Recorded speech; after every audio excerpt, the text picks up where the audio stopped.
యాసంగిలో ఏదైతే వరి నాట్లు వేసుకున్నారో దానికి ఇంకా రెట్టింపు ఈసారి ఎక్కువ వేసుకున్నారు అధ్యక్ష. మరి అందరు కూడా మరి నాట్లు పడుతున్నాయి. ఇప్పుడు మరి యూరియా వస్తుందా రాదా అనే భయంలో ప్రతి ఒక్క రైతు కూడా ఆందోళన ఉన్నారు అధ్యక్ష. మరి మీరేమో యాప్ ద్వారా బుక్ చేసుకోవాలనుకుంటున్నారు, అది సాధ్యం కాదు.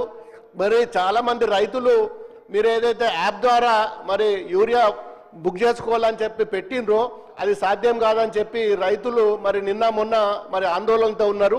ఇంకొక విషయం అధ్యక్ష, మరి కరెంటు కూడా 8 నుంచి 9 గంటలు మాత్రమే వస్తుంది అధ్యక్ష. ఇప్పుడు నాట్ల సమయం, మరి ఇప్పుడే 8-9 గంటలు వస్తే మరి రాను రాను ఇంకా ఎండాకాలం వచ్చిన తర్వాత ఏప్రిల్ మేలో ఇంకా ఇబ్బంది అవుతుంది.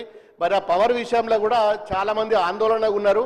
ఇంకో విషయం ఏంటంటే మరి చాలా గ్రామాలల్లో నాకు ట్రాన్స్ఫార్మర్లు లేవు, కరెంటు పోల్లు కావాలి, వైరు కావాలి. మరి ఇలాంటి మరి దానికోసం ఎవరైనా రైతులు డిపార్ట్మెంట్ పోతే మా దగ్గర బడ్జెట్ లేదు, మేమేమి ఇయ్యలేమని చెప్పి మరి ముక్కుసూటిగా మరి రైతుల ముంగట్నే చెప్తున్నారు.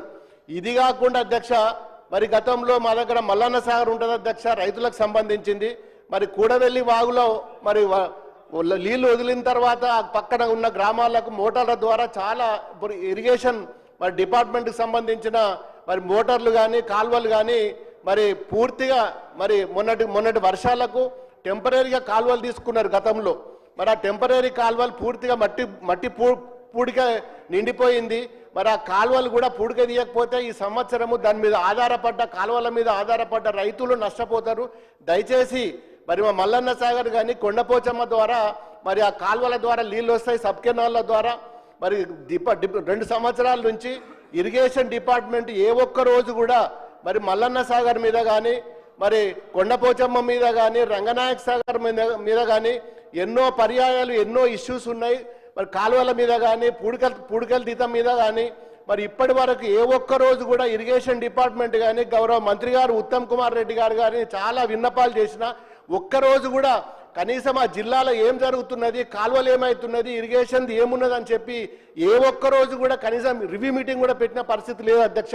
మరి ఇన్ని సమస్యలున్నా మరి మా సిద్దిపేట జిల్లాలో కాళేశ్వరం ద్వారా 3 ప్రాజెక్టులు కట్టుకున్నాం. మరి దుబ్బాక నియోజకవర్గంలో దాదాపు 2 లక్షల 3 లక్షల కల్టివేషన్ ఉంటుంది. దాని మీద పూర్తిగా మరి మల్లన్న సాగర్ మీద ఆధారపడ్డది. మల్లన్న సాగర్లో చెర్ల నీళ్ళు ఫుల్లుగా ఉన్నాయి. కాలువల ద్వారా పిల్ల కాలువల ద్వారా నీళ్లు తీసుకుపోవాలి.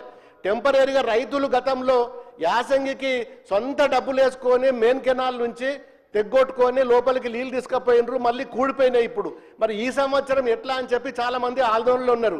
ఒక్కసారైనా మరి ఇరిగేషన్ డిపార్ట్మెంట్ కానీ మంత్రి గారు అని వచ్చి రివ్యూ పెట్టి కనీసము మరి అవి ఏ విధంగా తీసుకువెళ్తాం, ముందుకెట్లా పోదామని చెప్పి మరి ఇప్పటికి కూడా ఏ ఒక్క రోజు కూడా 2 సంవత్సరాల నుంచి మంత్రి గారు ఒక్కరోజు కూడా సిద్దిపేట జిల్లాలో ఇరిగేషన్ మీద ఒక్కరోజు కూడా రివ్యూ పెట్టలేదు. మరి గతంలో కట్టిన ప్రాజెక్టులు కానీ కాలువలు తీసే పరిస్థితి కూడా ఇవ్వాలి ఈ గవర్నమెంట్. లేదంటే ఎంత దుర్మార్గమైన పరిస్థితి ఉందో ఒక్కసారి మీరైనా చెప్పాలి అధ్యక్ష.